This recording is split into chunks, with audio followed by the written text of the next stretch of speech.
Hi, I'm Jamie Perlman, and I founded a fashion film website called Test, which is testmag.co.uk. It launched in September 2009, and the reason I decided to launch it was because I think around then everything was sort of turning digital, and I mean, it's been happening for a while, but I think a couple of years ago there was this real sort of hunger and hype about photographers having to also do moving image because of the new expectations for their work to be shown on the web. And there was millions of photographers that I would meet. You know, they were all experimenting with films and, you know, wanted a platform.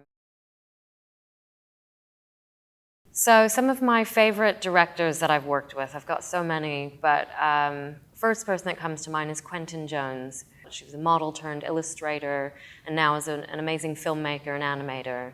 And I began working with her quite early on for doing one of her first animations. She created this incredible animation with, you know, things like that I've never seen before, like ripping paper across the screen and, you know, people turning into animals, all this kinds of stuff. Another person is Tom Giddings. He is a photographer and he did his first ever fashion film for Test.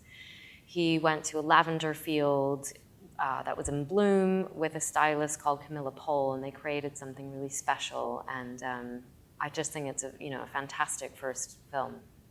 So I was very impressed with that. Catherine Ferguson is someone else who I have loads of respect for. She is a director. She started off as a stylist and, you know, is an old friend of mine. And, you know, she's also really well respected as a pioneer in the fashion film as a genre. One thing that's been great about Test is it's been a good way for me to meet all these sort of new and emerging talents. One person I'm really excited about is Margot Bowman, who's a fabulous illustrator and just a great girl. And she's done some of these, you know, she's begun doing these animations that are just so incredible and imaginative. And I think she's really fantastic. Right now, it's still really evolving. And I think what's interesting about fashion film is that, you know, nobody really knows where it's going. When I first started Test, a lot of designers saw fashion film as possibly a cheaper way to do a presentation for their collections during Fashion Week. And I think since then, that view has kind of died down a bit because A, it's not that cheap to create fashion films, and B, it's not necessarily the best source for you to just see a collection straight on.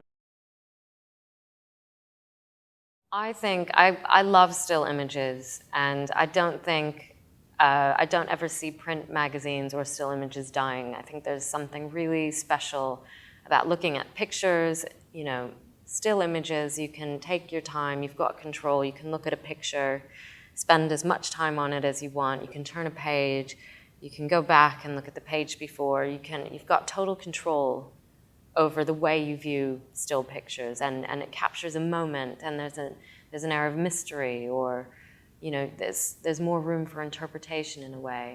What's amazing about moving image is that you get movement, and you can see, you know, the way fabric, you know, shimmers in the light, or, you know, bounces, you know, as somebody moves. You've got sound, you know, you can put everything to music, and it creates a whole nother sort of atmosphere. I think that both are quite complementary towards one another, and you know, I think that they exist really well together, and I don't see one replacing the other because I think they're two very different things.